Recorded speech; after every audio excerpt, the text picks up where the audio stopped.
Okay, I'm going to be presenting on my mindset book, which was the 48 Laws of Power by Robert Greene. In this book, Robert Greene lays out 48 laws in which he thinks we need to follow in order to obtain power, or conversely, if we don't follow them, lose power. These aren't just any laws he came up with. These laws are presented in a way in which they show the historical context in which they have worked. And therefore we can see that these laws do work and they're not just something that were made up. So, what was the first law that I felt I learned a lot from or was attracted to? Was Law 2. This law is about holding our friends and enemies and how we should hold them in regards to when we're trying to obtain power. So I'm sure we've all heard the phrase, keep your friends close and your enemies closer, but I'm sure many of us don't really know what that means. And this law kind of explores that.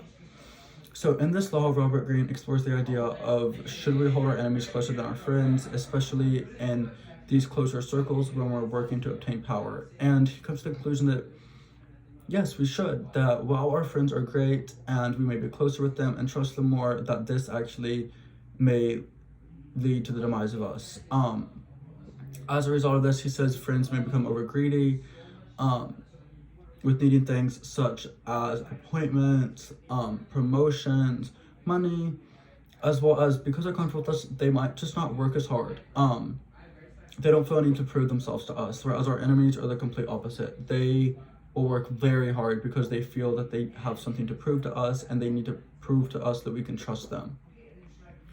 As sad as a fact this may be, there is historical proof that this is true, and I did find this very shocking, just because, like I said before, I know this is something I've heard, but I didn't really think there was any merit to it, but there actually is. So moving on, the next law that I felt attracted to or learned a lot from was Law 39, which is about small problems.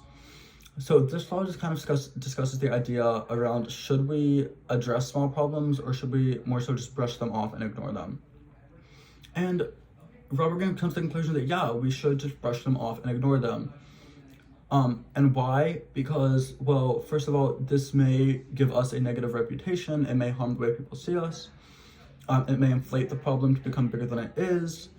It may shine a positive light on our enemy, and it may just undermine what we're doing in general through the inflation of the problem. So yeah, he comes to the conclusion that even though we have these trivial problems and even if they kind of seem important to us, that we shouldn't really worry about them and we should just brush them off because they could just hinder our ability to reach our bigger goals that we have set for ourselves and what we want to attain.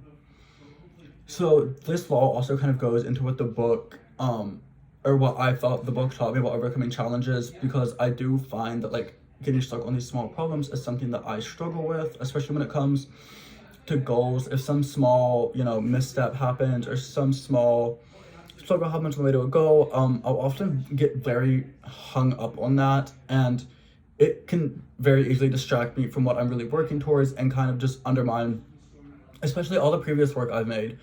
So from this, I kind of learned that, yeah, maybe while this might seem important to me, they're really not that important in the grand scheme of things, and instead of hyperfixating on them, I should rather just, brush them off. And lastly, would I recommend this book? Yes, I would highly recommend this book. The book's set up in a very interesting format, but it only took me 2 to 4 laws to get used to it. And really, once you get used to it, the book is very captivating. It really does a good job of drawing you in and making you want to read more.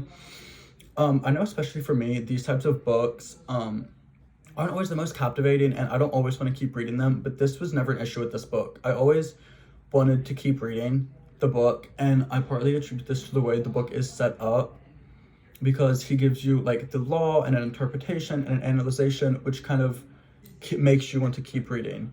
But yes, I would highly, highly, highly recommend this book.